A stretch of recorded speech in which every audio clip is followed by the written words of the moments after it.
cette vidéo, je vais vous parler principalement du fait que le temps passe vite et aussi de ce qui restera de nous dans 1000 ans. Je trouve ça très intéressant parce que de la même manière que les archéologues d'aujourd'hui découvrent des traces de vie et des signes des personnes d'il y a 1000 ans, 10 000 ans même, il arrivera un moment où ce temps va passer et où on sera, nous, les gens étudiés.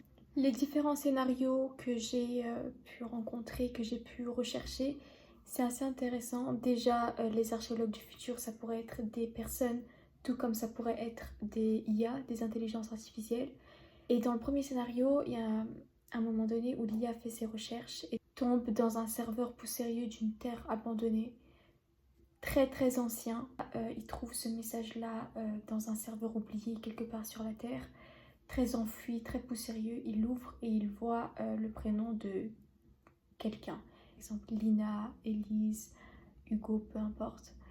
Et du coup, l'IA aura cette mission d'essayer de voir qui c'était et d'essayer de créer un avatar, de créer une émotion, un visage et de poser des bases et d'étudier la personne pour mieux comprendre comment étaient les civilisations anciennes. Ça, c'est quelque chose que j'ai trouvé intéressant lorsque une future IA dans 10 000 ans tombe sur votre prénom et puis essaie de rassembler les morceaux pour voir un petit peu comment c'était avant peut-être, pour voir un petit peu comment c'était le monde où l'IA n'avait pas totalement révolutionné, si on peut dire ça comme ça. Nos traces d'aujourd'hui peuvent également apparaître dans 1000 ans, dans les ruines d'un centre commercial submergé par des sables.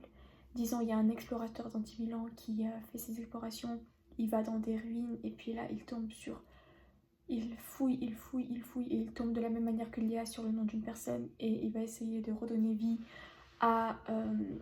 au souvenir de cette personne-là pour essayer de reconnecter et étudier mieux les civilisations anciennes vs les civilisations du moment, du coup dans 10 000 ans. Vous voyez ce que je veux dire? Une autre manière où le futur peut rencontrer le présent ou le passé, c'est par exemple si un enfant du futur, il joue dans une ville fossilier et puis là il trouve un espèce de message d'ancien, un message où il y avait le prénom d'une personne ou alors un t-shirt même ou quelque chose d'une personne et que cet enfant-là, du coup, il va le garder pour jouer avec.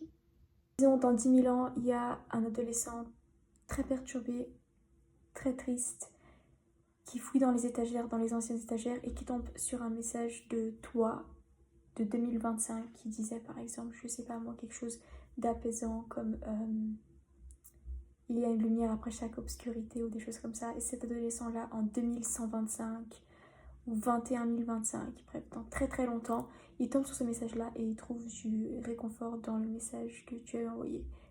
Donc voilà, c'était juste une petite vidéo assez rapide pour les différents scénarios qui pourraient se passer quand on sera plus là dans 10 000 ans, quand on ne deviendra que souvenir. Et voilà, du coup, je me pose un peu la question de les archéologues du futur, comment ils vont nous étudier maintenant.